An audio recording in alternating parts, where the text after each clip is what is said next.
আজ আমি সাইকেল কিনবো, তো তোমরা স্কিপ না করে পুরো ভিডিওটা দেখতে থাকো। Hello everyone, it's my simple lifestyle. তো আমি শ্রাবন্তী আর আমার সাথে আমার বর আর ছেলে রয়েছে। আমরা তিনজন মিলে এখন চলে এসেছি হাবড়া স্টেশনে, যাচ্ছি সাইকেল কিনতে আমার জন্য। আমার কিন্তু আজ ভীষণ আনন্দ হচ্ছে, সাইকেল কিনতে যাচ্ছি, তাও আবার আমার জন্য। দেখো, নিজের জন্য যখন কোনো কিছু কেনা হয় না, তখন যে কি আনন্দ হয় সেটা বলে বোঝানো যায় না। তো দেখো, আমরা রয়েছি হাবড়া স্টেশনে আর ট্রেনটা চলে যাচ্ছে, দেখছো এটা যাচ্ছে ঠাকুরনগরের ওদিকে, মানে বনগাঁর দিকে। দেখো, ট্রেন লাইন পেরিয়ে তারপরে কিন্তু আমরা চলে গেছিলাম সাইকেলের দোকানে, আর সেখান থেকেই দেখো পছন্দ করে একটা সাইকেল niye নিয়েছি কিন্তু।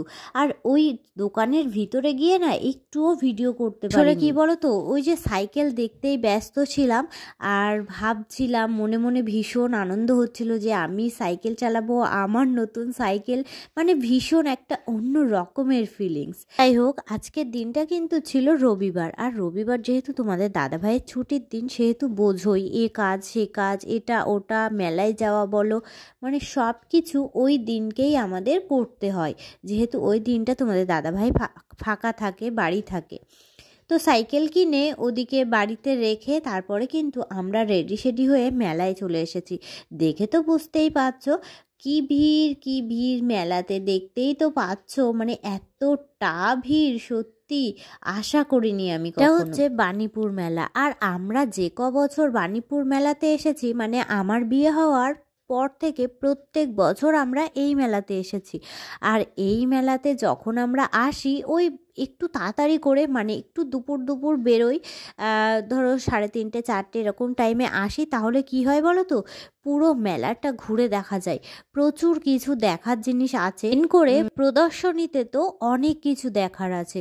তো এই মেলাতে আসতে গেলে সময় হাতে নিয়ে আসতে, কি বলো তো, এই মেলাতে যেহেতু দেখার অনেক কিছু আছে আর প্রচুর লোক হয়, প্রচুর বড় জায়গাটা, মানে প্রচুর এরিয়া জুড়ে এই মেলাটা হয়, বিশাল বড় একটা মেলা। আমরা যে বছর এসেছি সে বছর সকাল সকালেই এসেছি, বাট এবছর আমাদের মেলায় যেতে তখন সময় হচ্ছে 8টা, তখন আমরা মেলার মাঠে পা দিয়েছি। আর ভিড় তো দেখতেই পাচ্ছ, আমরা যে টাইমে আসি, মানে ওই 3:30 4টে, তখন খুব একটা ভিড় থাকে না, আমরা সমস্তটা ভালোভাবে দেখে ঘুরে নিতে পারি, আর তারপর আস্তে আস্তে ভিড় হতো। তো এবছরটা একটু অন্যরকম হয়ে গেল। যাই হোক, পরে আবার একদিন সেদিন তোমাদেরকে প্রদর্শনীটা ঘুরিয়ে দেখাবো। আসলে এই দিকটা কি এরকম খালি খেলনার দোকান, তারপরে ওই যে চড়ার যে সমস্ত ইয়েগুলো, নাগরদোলা বলো, তারপরে ওই যে বাচ্চাদের ইয়েগুলো বলো, তো এই সমস্ত রয়েছে এই দিকে। আর প্রদর্শনীতেই মেন দেখার জিনিস, আমরা সবটাই টুকটুক করে দেখতাম, কিন্তু ব্যাপার একটা ঘটে গেছে, যেটা হলো আমরা সবেমাত্র মেলার মাঠে পা দিয়েছিলাম, আর সেই সময়ই তোমাদের দাদাভাইয়ের অফিস থেকে ফোন আসে যে একটা এমার্জেন্সি কাজ করে দিতে হবে ফোনে, বাড়িতে বসে। তো তারপরে তাড়াহুড়ো করে কোনো রকমে একটুখানি মেলা ঘুরলাম, আর মানে যেটুকু নয় সেটুকু, আর ছেলেকে একটুখানি জাম্পিং চড়ালাম, ব্যাস, তারপরে চলে আসছিলাম। কিছুই খাইনি আমরা কেউই, জানো তো, ছেলেকেও কিছু খাবার টাবার কিনে দিইনি। তো বাড়ি ফেরার সময় একটা ভুট্টা এনেছিলাম, মানে ভুট্টা পুড়িয়ে দেয় যেগুলো, তো ওই ভুট্টা এনেছিলাম, বাড়িতে এসে তারপরে সেই বসে বসে ভুট্টা। এই হলো আমাদের মেলাটা পুরো না ঘোরার কাহিনী। তো যাই হোক, অন্য একদিন যাব, আর সেদিনও তোমাদের সাথে সবটাই শেয়ার করব। চলো, মেলাতে গিয়ে যেটুকু যা ঘুরলাম আর সেটুকুর মধ্যেই কিছু কিছু জিনিস ক্যাপচার করেছি, সেটুকুই তোমাদের সাথে শেয়ার করলাম, তো তোমরা দেখে নাও।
ঠিকঠাকভাবে মেলা ঘুরতে পারলাম না, ঠিকঠাকভাবে কিছু খেতেও পারলাম না, খাবার কিনে নিয়ে বাড়িতে চলে আসতে হলো।